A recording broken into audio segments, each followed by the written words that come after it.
Hey there everyone, this is a top 10 list of the biggest screw-ups committed by the Abrahamic God of the Old and New Testament. Enjoy!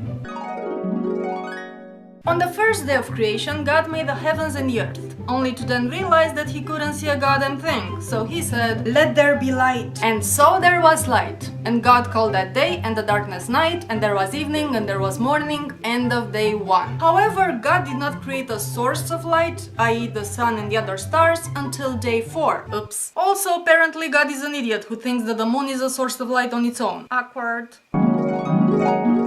On the third day, God created the dry land and made vegetation grow on it. All the seed-bearing plants and trees with fruit and all that jazz, most of these plants depending on being pollinated by insects, even though there weren't any insects yet. And of course, depending on the sun, which he only created a day later. I guess it was a busy day? Now, when it comes to God's most beloved creation, things get particularly bizarre. Even if God created female counterparts at the same time with the respective males of all the other species, I guess he somehow forgot to make a human female. Because before long we find out that for Adam no suitable helper was found. So at some point God decrees that it is not good for man to be alone. I will make suitable helper for him. As a side note to all you women out there who may think of yourselves as equal to men, you're obviously just suitable helpers. Get over yourselves.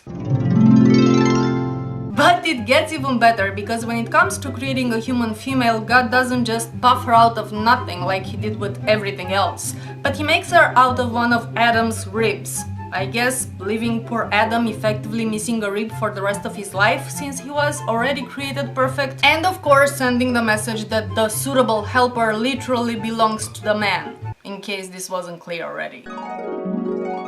Christians would have you believe that Adam and Eve, of course Eve in particular, were responsible for what's known as the fall, or the original sin, which is the official reason for why the world is such a misery-filled shithole. However, it was God who intentionally designed human beings to be flawed and weak in the face of temptation. And God was the one who put the tree in the garden, knowing that they're gonna eat from it. It was God who created the snake, and it was God who allowed the snake in the garden. Adam and Eve were idiots who knew nothing about nothing. They didn't even understand the difference between good and evil. On the other hand, God is omniscient. He knew ahead of time exactly how things will unfold. So yeah, this original sin, this colossal screw up, that's on you, Big Daddy.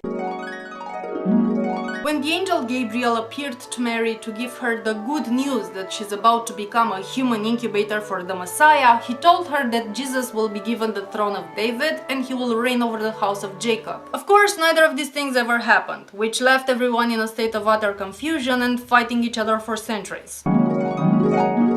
Jesus told his listeners that some of them will not taste death until they see him coming in his kingdom, which is the reason why people believe that the second coming of Jesus will happen fairly soon. Needless to say, that happened 2000 years ago, and humans don't live that long. Really, dude, what's the point of being God if you can't even fulfill your own prophecies? That's just lame.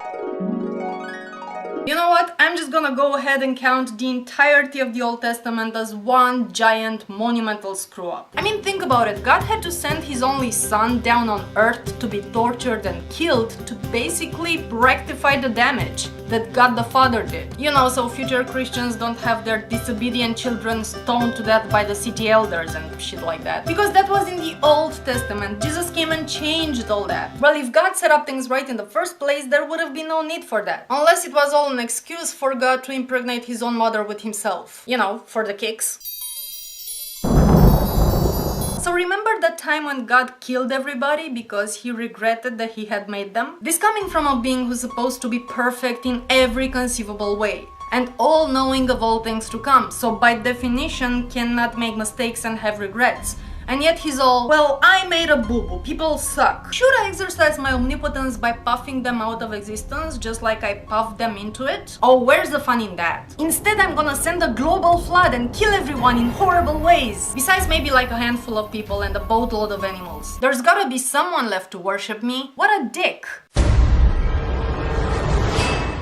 Now, this isn't technically a screw-up, but it needs to be number 1 on the list, because the idea of hell has to be the most fucked up thing that God has ever come up with. So God creates this horrific place of eternal torture, knowing that most people are gonna end up in there. But then he declares himself benevolent and expects gratitude and praise and worship because he's saving people from himself. Dick. So that concludes our top 10 list of God's biggest screw-ups. If you liked it, please thumb up this video and comment below. Tell me what would you add or maybe take off this list, and what do you think are the biggest failures committed by other deities. See you soon.